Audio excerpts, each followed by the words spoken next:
آپ فرماتے ہیں تربت یدا، تمہارے دونوں ہاتھ خاک آلود ہوں۔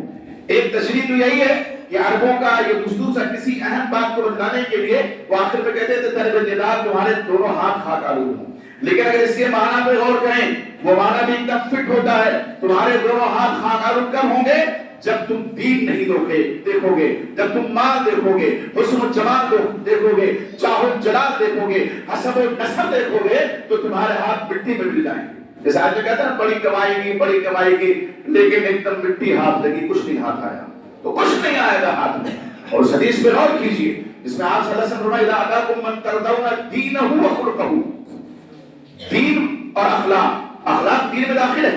خدا صلی اللہ علیہ وسلم فرماتے ہیں بعثت لاتمم محاسن الاخلاق وفی روایت مکارم الاخلاق، میری بعثت کا ایک مقصد یہ ہے کہ میں عمدہ اخلاق کی تکمیل کر دوں۔ دین میں اخلاق داخل ہے لیکن الگ سے آپ نے خلق کا ذکر کیا، کیوں؟ اس کی اہمیت کی وجہ سے۔ بہت سی لڑکیاں یا بہت سے لڑکے نمازی پرہیزگار سب ہوتے ہیں لیکن اخلاق صحیح نہیں ہوتا ہے، تو اخلاق بہت ضروری ہے دیکھنا۔ ازدواجی زندگی کو خوشگوار بنانے کے لیے ان تمام رسموں پہ جب تک لاد نہیں مانیں گے تب تک ازدواجی زندگی خوشگوار نہیں ہو سکتی۔ یہ پہلا اصول یاد رکھیے، پہلا اصول۔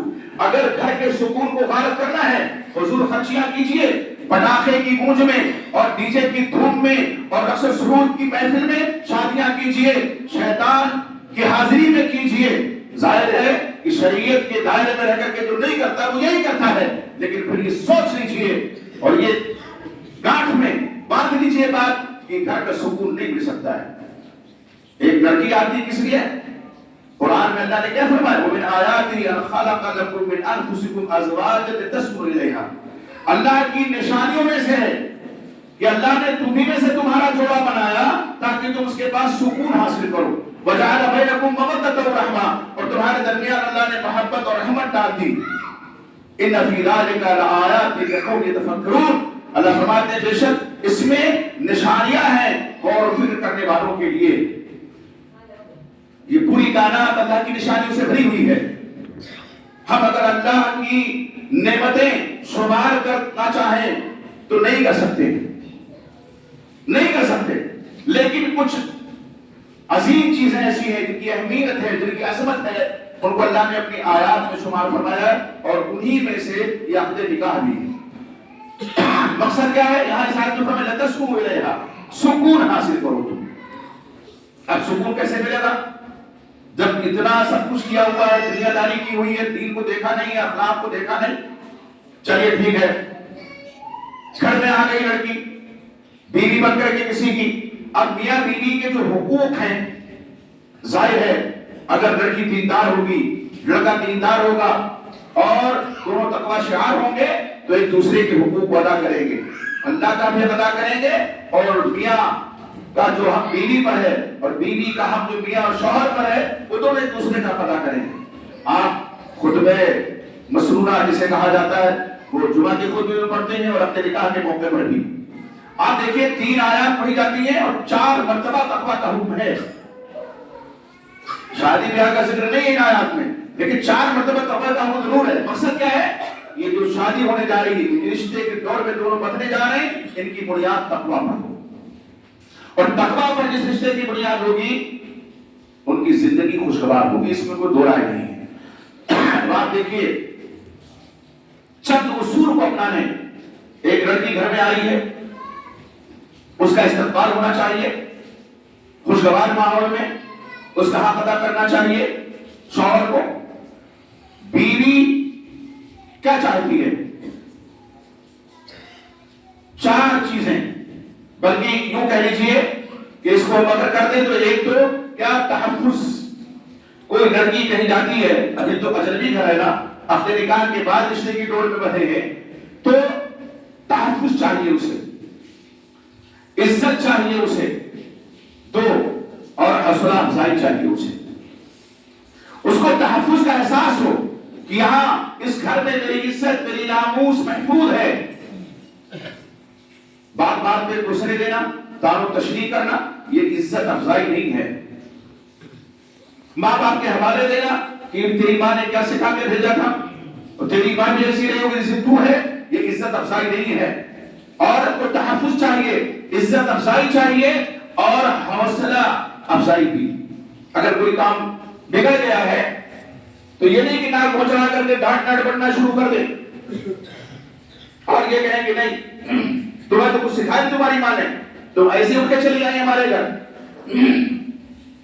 تعریف ہونی چاہیے. اور اگر کہیں انسانی تقاضے کے تحت کوئی غلطی ہو جائے تو قاعدے سے سمجھانا چاہیے, بتانا چاہیے.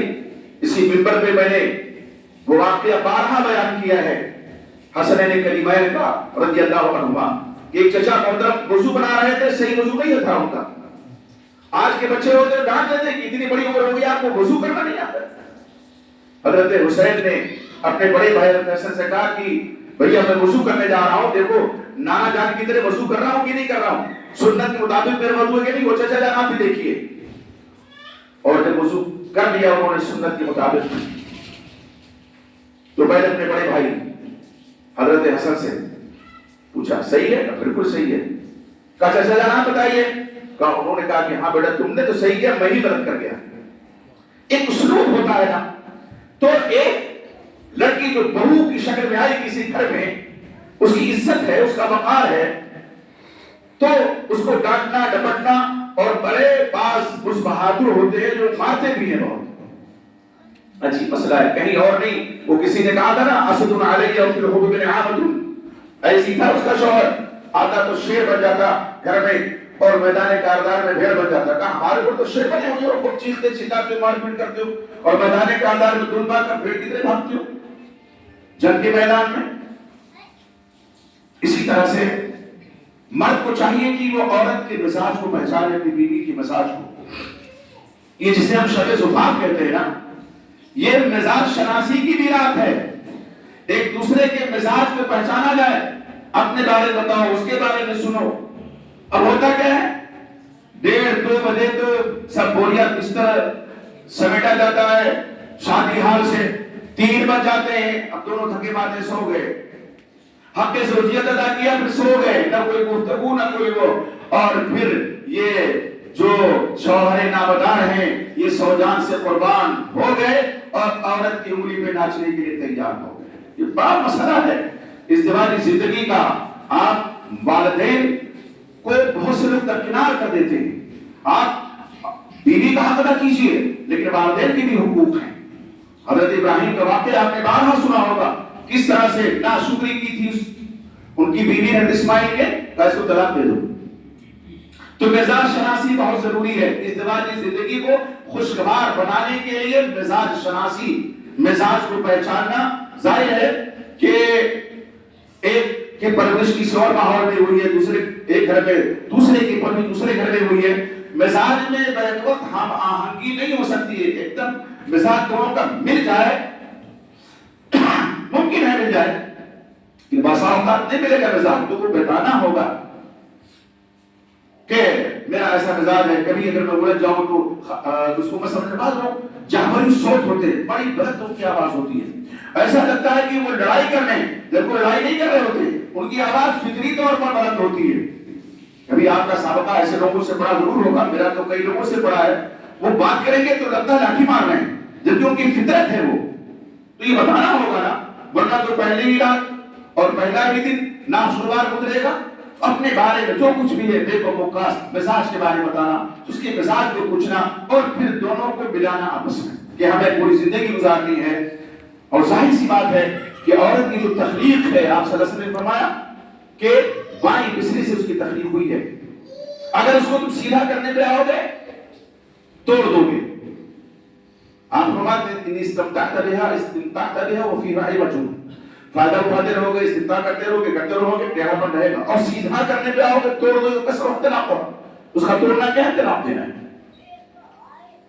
اب جو عورت آئی کسی گھر میں, اس کے اوپر بھی کچھ ذمہ داریاں ہوتی ہیں, تبھی ازدواجی زندگی خوشگوار ہوگی. آپ صلی اللہ علیہ وسلم نے ایک حدیث میں 4 چیزیں بیان فرمائی ہیں. وہ کیا ہے؟ آپ فرمائے اذا سدت المرأة خمسها وصامت شهرها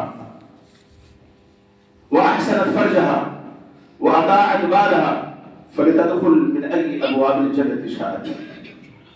بے شک بات محدثی نے اس پہ کلام کیا، لیکن یہ ایک دم پرفیکٹ بات ہے.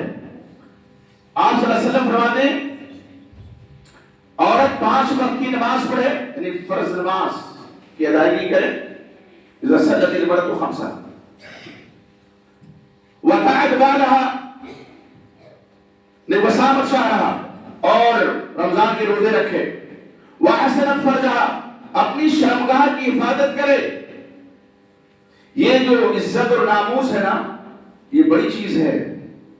شوہر کیا چاہتا ہے کہ اس کی بیوی کسی اجنبی کے سامنے نہ جائے، منہ کھول کر کے ایک دم بے پردگی کا مظاہرہ نہ کرے، کسی اجنبی کے ساتھ اٹھنا بیٹھنا شروع نہ کر دے.